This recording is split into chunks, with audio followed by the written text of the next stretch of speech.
Halo teman-teman, jumpa lagi dengan saya, Francisca, mahasiswa PGSD Unisri semester 5. Dalam video kali ini saya akan memberikan contoh-contoh penerapan teori-teori belajar dari Pak Ahli dalam pembelajaran matematika di SD.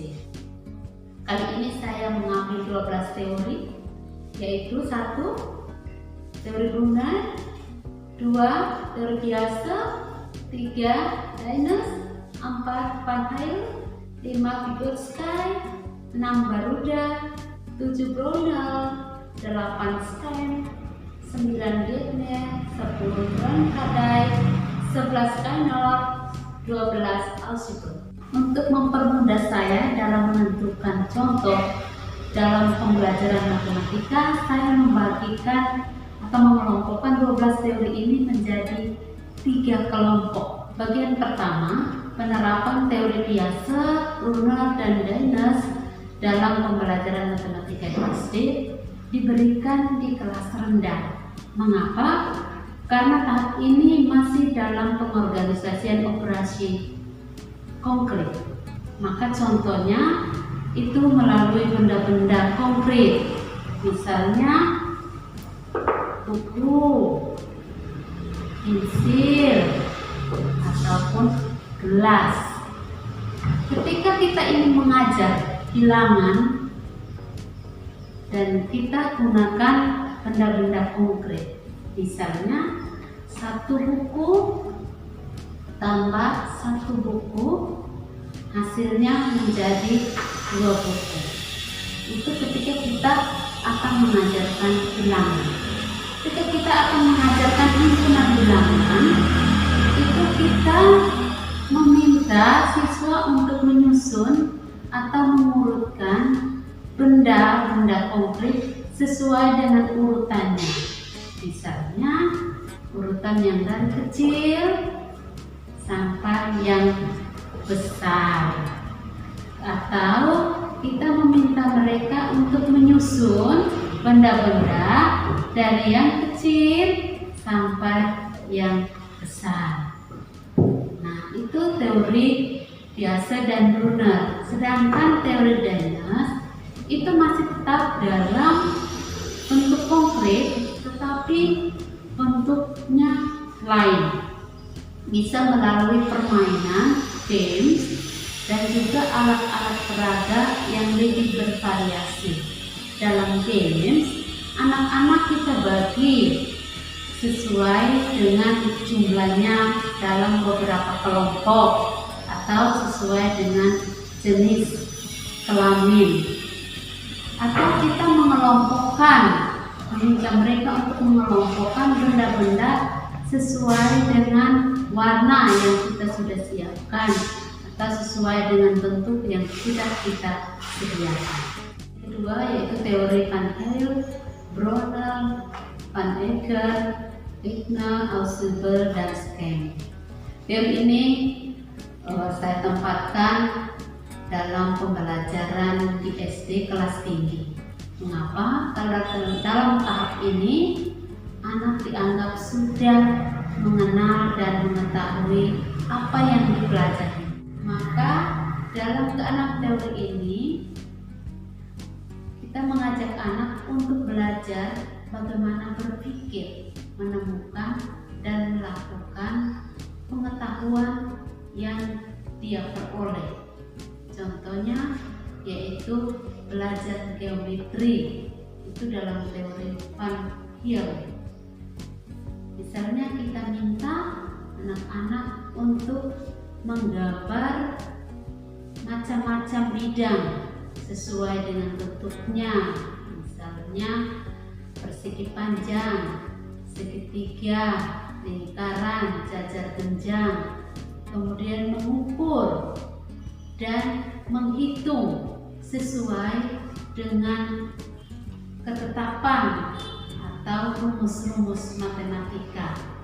Begitupun teori Geithner, semuanya disesuaikan dengan tingkat permasalahan dan kesukaran yang dihadapi oleh siswa tersebut. Lalu pembelajaran Aritmatika itu terdapat dalam teori Brownell dan Van Eegen, yaitu belajar bermakna lewat latihan dan menghafal dalam waktu yang lama. Contohnya itu dalam permainan tradisional pasar-pasaran. Di situ ada penjual dan ada pembeli. Kemudian teori STEM juga masih dalam bentuk konkret dan abstrak. Contohnya, siswa kita minta untuk menyusun 6 karton persegi menjadi 3 bagian tumpuk. Tiap bagian tumpuk itu dibagi menjadi 2 karton.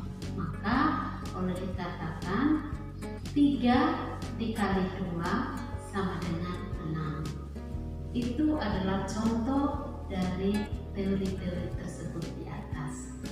Sedangkan teori Baruda, Vygotsky, Thorndike, Skinner saya kelompokkan menjadi teori perilaku. Maka bisa diterapkan dalam semua tingkatan kelas, mulai dari kelas 1 sampai kelas 6. Contohnya teori Baruda, di mana anak belajar melalui menirukan hal-hal yang dilakukan orang lain, apa yang dilihat dalam suatu kejadian, itulah yang dia pelajari. Kemudian teori Vygotsky, anak berkembang dipengaruhi oleh 2 faktor, yaitu faktor dalam dirinya sendiri dan faktor orang lain. Maka perlu adanya interaksi dengan orang lain sehingga anak lebih menemukan cara-cara dari orang lain untuk menyelesaikan masalah yang dia lakukan ataupun keputusan-keputusan yang akan diambil. Sedangkan Thorndike itu stimulus dan respon menentukan kualitas belajar siswa. Maka di situ ada hukum kesiapan dan hukum akibat. Hukum kesiapan yaitu contohnya dalam latihan terus-menerus lewat tugas.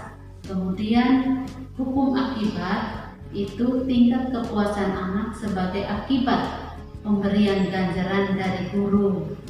Misalnya penilaian, materi-materi pelajaran, itu juga mendukung anak untuk menentukan kualitas belajar anak. Kemudian teori Skinner itu penguatan memiliki peranan penting dalam proses belajar. Maka penting guru untuk memberikan penguatan positif itu berupa pujian kepada anak-anak ketika dia melakukan atau menyelesaikan tugas atau pekerjaannya dengan baik dan benar. Sedangkan penguatan negatif yaitu pemberian hukuman yang proporsional jika anak atau siswa melakukan kesalahan-kesalahan di dalam kelas maupun di dalam pengerjaan tugas. Itu kira-kira contoh-contoh dari teori-teori pembelajaran dalam matematika. Nah, oke teman-teman, inilah video kali ini. Semoga video ini bisa menambah wawasan belajar tentang pemahaman teori-teori belajar dalam pembelajaran matematika di SD. Bila ada kekurangan dan kelebihan dalam penyampaian contoh-contoh berkaitan dengan teori-teori ini, kami mohon maaf. Sampai jumpa.